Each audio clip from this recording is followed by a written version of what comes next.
देखिए 8.3 रिलेटेड कुछ क्वेश्चन। पहले मैं 8.2 के बारे में बता दूं कि हमने किया था कि जो साइन थीटा की वैल्यू है जो वो 0 पर 0 होती है, 30 पर 1/2 होती है। इसका मतलब ये वैल्यूज़ आगे आगे बढ़ती जा रही है। 0 से जब हम 90 की तरफ जाते हैं तो साइन थीटा की वैल्यू इंक्रीज होती है, और जब कॉस थीटा की वैल्यू 0 पर 1 होती है तो जब हम 90 की तरफ जाते हैं तो ये डिक्रीज होती है। इस के ऊपर अगर आपने ये क्वेश्चन, एक मैंने क्वेश्चन लिया है कि evaluate trigonometric expression with angle. देखो हमारे पास एंगल दिए हुए हैं, आप क्या करो, cos 60 की वैल्यू टेबल में से देखो। जैसे 1/2 है, लेकिन यहाँ cos स्क्वायर है, इसका मतलब 1/2 का स्क्वायर हो गया। माइनस साइन 60 की वैल्यू देखो, √3.2 है, इसका स्क्वायर है तो स्क्वायर कर दिया और इसको हमने सॉल्व कर दिया। अगर डिनोमिनेटर में इररेशनल पार्ट आ जाए तो आपने इसको रैशनलाइज करके सॉल्व कर देना है। देखो ये क्वेश्चन भी ऐसे ही है, आपने वैल्यूज पुट करनी है। इस चैप्टर में से 3 क्वेश्चन 1 मार्क्स के आएंगे।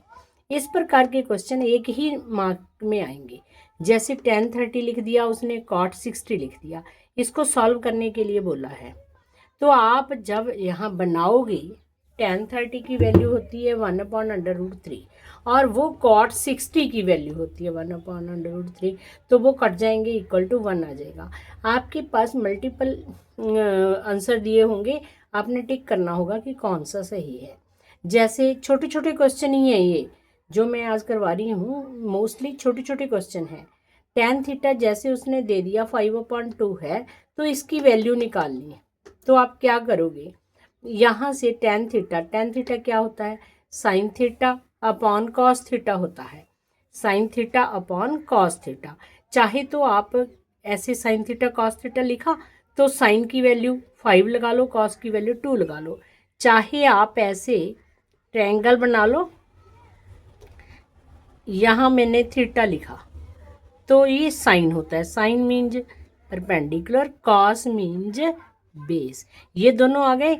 फिर आप इसका हाइपोटेन्यूज निकाल सकते हो, तो √29 आ जाएगा। ऐसे करोगे तो ज़्यादा लंबा हो जाएगा। अगर ये साइन की वैल्यू 5 पुट की तो ये कितना आ जाएगा, 5 4 जा 20 आ जाएगा, +2 22 आ जाएगा ना ऊपर, तो नीचे क्या आएगा, 20 - 2 कितना आ गया, 18, और दोनों को कट करके 11/9 आ जाएगा।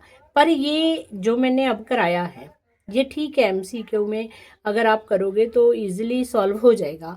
पर इस टाइप की एक मैं और एग्जांपल कराऊंगी जिसमें ये पॉसिबल नहीं होगा।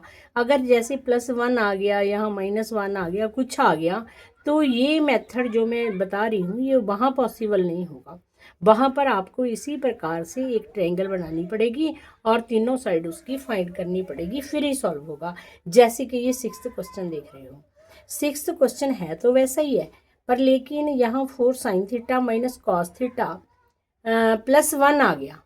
तो अगर +1 आ गया तो आप इसको सॉल्व नहीं कर पाओगे, तो फिर आप कैसे करोगे, तो फिर आप इसकी राइट एंगल ट्रायंगल बनाओगे। पहले राइट एंगल ट्रायंगल इसकी बनाओगे, जैसे ये क्वेश्चन है, इसकी पहले हमने ट्रायंगल बनाई और फिर उसका थर्ड साइड पता है कि उसके बाद हमने वैल्यूज पुट करनी शुरू करी।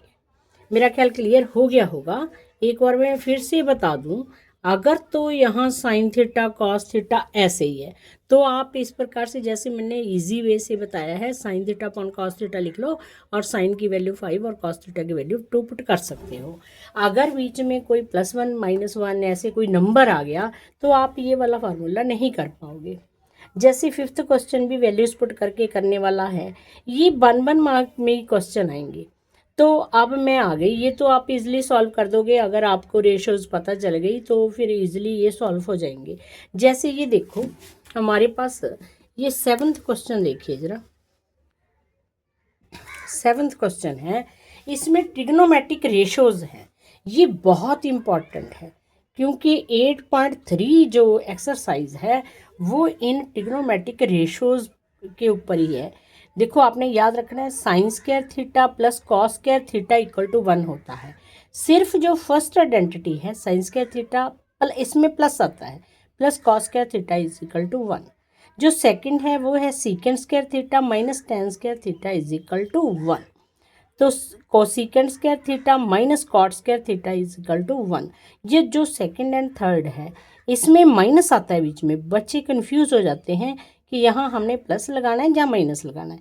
सिर्फ साइन और कॉस में ही बीच में प्लस आता है, बाकी दो आइडेंटिटी जो हैं उनमें बीच में माइनस आता है। ये याद रखना है, नहीं तो फिर आइडेंटिटी रॉन्ग हो जाएगी। इस 8.3 जो एक्सरसाइज है इसमें से जब आप क्वेश्चन सॉल्व करोगे तो वहाँ इस टाइप का क्वेश्चन आ जाएगा कि वहाँ कोई रॉन्ग आइडेंटिटी यूज़ कर देंगे। तो आपसे पूछेंगे कि कौन सा आंसर सही है, जहाँ ये सही है आंसर या गलत है, आपने उसको देखना होगा। अगर आपको आइडेंटिटी ये अच्छी तरह लर्न होंगी तो आप फाइंड आउट कर पाओगे कि कहाँ हमारी गलती है। जैसे ये क्वेश्चन मैं दिखा रही हूँ, जो ये वाला क्वेश्चन है, ये क्वेश्चन देखो यहाँ कन्फ्यूज़न है। 1 के ये -1 था तो हमने क्या किया, माइनस को बाहर रखा, लेकिन 1 के ऊपर थर्ड आइडेंटिटी लगा दी cosecant square theta minus cot square theta. कई बार हम ये माइनस देख के यहाँ साइन चेंज भी कर सकते हैं बच्चे, क्योंकि हमने माइनस तो उसकी बाहर ही रखी है, सिर्फ 1 की जगह पे ये लिखा है। ऐसे कुछ ना कुछ रॉन्ग करके आपसे पूछ सकते हैं कि इसके कौन से स्टेप में यहाँ रॉन्ग है, कहाँ गलती है, तो आपने फाइंड आउट करनी होगी। एक क्वेश्चन जैसे इस टाइप का भी आ सकता है, जैसे sine square A plus cos square A is equal to 1 होता है। ये तो आप सबको पता है ना, sine square A plus cos square equal to 1 है। तो अगर साइन थीटा की वैल्यू उसने दे रखी है 0.6 और हमें पूछ लिया कि कॉस ए की वैल्यू बताओ, तो कुछ बच्चे क्या करेंगे, जल्दबाजी में इसको 1 में से माइनस कर देंगे। पर लेकिन ये तो साइन थीटा की वैल्यू है, ना कि साइन स्क्वायर थीटा की वैल्यू। इसलिए कोशिश करना कि आप रफ वर्क में इसको सॉल्व करके देखो। साइन थीटा की वैल्यू 0.6 है तो साइन स्क्वायर थीटा की वैल्यू तो 0.36 बनी, plus cos square is equal to 1, और उसके बाद जो 0.64 आया है ये कॉस स्क्वायर ए की वैल्यू है। तो आपने तो कॉस ए की वैल्यू फाइंड करनी है, तो इसका स्क्वायर रूट क्या बनेगा, 0.8 आंसर बनेगा। देखो आंसर आपको लगेगा हर स्टेप पर ये ठीक है, ये ठीक है, पर लेकिन अगर आपने इसकी प्रैक्टिस की होगी तो आपको इजीली पता चल जाएगा कि कौन सा इसका राइट आंसर है। जैसे एक मैंने क्वेश्चन और लिया है, जैसे गिवन दैट साइन थीटा की वैल्यू a/b है, हमने कॉस थीटा की वैल्यू पता करनी है। साइन थीटा क्या होता है, p/h होता है, तो p होगी मेरी a एंड h होगी b। तो मैंने बेस फाइंड कर लेना है। बेस फाइंड कर लिया मैंने, कौन सा मेथड लगा के, पाइथागोरस लगा के। उसके बाद मैंने कॉस थीटा की वैल्यू फाइंड कर ली। कॉस थीटा की वैल्यू क्या होती है, बेस अपॉन हाइपोटेन्यूज। देखिए 11th क्वेश्चन में उसने दिया है secant theta minus tan theta की वैल्यू m है, तो हमने secant theta plus ten theta की वैल्यू फाइंड करनी है। देखो बीच में सिर्फ प्लस का साइन डाल दिया उसने कि इसकी वैल्यू फाइंड करो, तो बीच में प्लस साइन डाल देने से कई बच्चे यहाँ गलती कर सकते हैं कि -m लिख देंगे। आपने क्या करना है, जो सेकंड आइडेंटिटी है secant square theta minus tan square theta is equal to हमारे पास 1 होता है। देखो यहाँ आइडेंटिटी लगा लो a square minus b square वाली। a square minus b square वाली आइडेंटिटी क्या होती है, a plus b into a minus b। लेकिन इसका तो मुझे गिवन है कि सीकेंड थीटा माइनस वाला गिवन है, secant theta minus tan theta की वैल्यू मेरे पास कितनी दी हुई है, m की। m मैंने यहाँ पुट किया, और secant theta plus tan theta क्या बन जाएगा, m दूसरी साइड पर जाकर 1 के डिनोमिनेटर में आ जाएगा, तो secant theta plus tan theta क्या हो गया, 1/m हो गया। क्लियर।